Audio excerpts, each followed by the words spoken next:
festival season na tinatawag, ano. At well, meron tayong kakausapin mamaya tungkol sa preparation sa Sinulog, ano po. Pero dito sa Metro Manila, meron din tayong mga preparation para doon naman sa iba naman, pista rin, ano? Pista ng Nazareno. Nazareno. So pag-uusapan din natin yan mamaya, pero unahin natin ang Cebu, tama ba ako? Yes.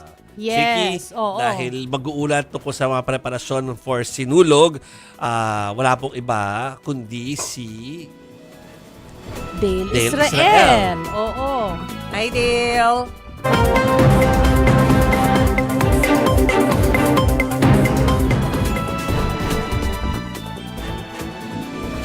Go Dale. Yes, mayong gabi kanyang tanan din ha, Chiki, Jovi at Maricel. Maraming mga papabago sa Sinulog 2025 sa ilalim ng pamamahala ni Mayor Raymond Garcia. Una sa lahat, yung venue ay ang Cebu City Sports Center. Noong panahon ni Mayor Mike Rama, nasa Southward Properties ang ruta. Ngayon ay bumalik na sa lumang route na lilibot sa Fuente Osmeña Circle, Imus Road, Osmeña Boulevard, Mango Avenue at doon magtatapos sa Cebu City Sports Center. Nabalot ang mga reklamo ng magsinulog sa SRP dahil malayo ito sa sentro ng syudad. Matatandaan na ang venue ay isa sa mga pinagtatalunan noon ni dating Mayor Mike Rama at Governor Gwen Garcia. Isa sa mga bago sa Sinulog ngayong taon ay ang pag-alis ng Sinulog sa Kabataan sa Lalawigan na isa sa mga pre-Sinulog parade dati.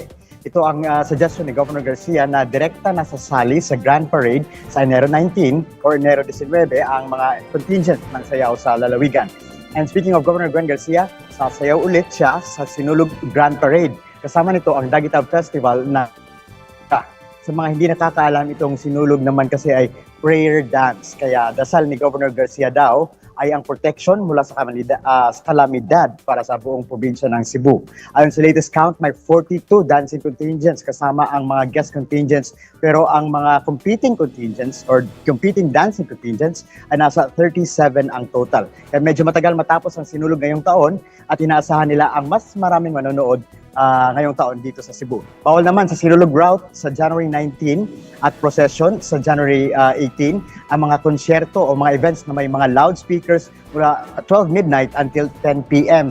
Bawal din ang lahat ng mga street parties unless nasa loob ng lang sila ng isang private property at magsimula sa alas 10 ng gabi pagkatapos ng Sinulog Grand Parade. May liquor ban din sa Sinulog Parade route within 300 meters mula sa parade. Bawal din ang magbigay ng bottled liquor during the parade.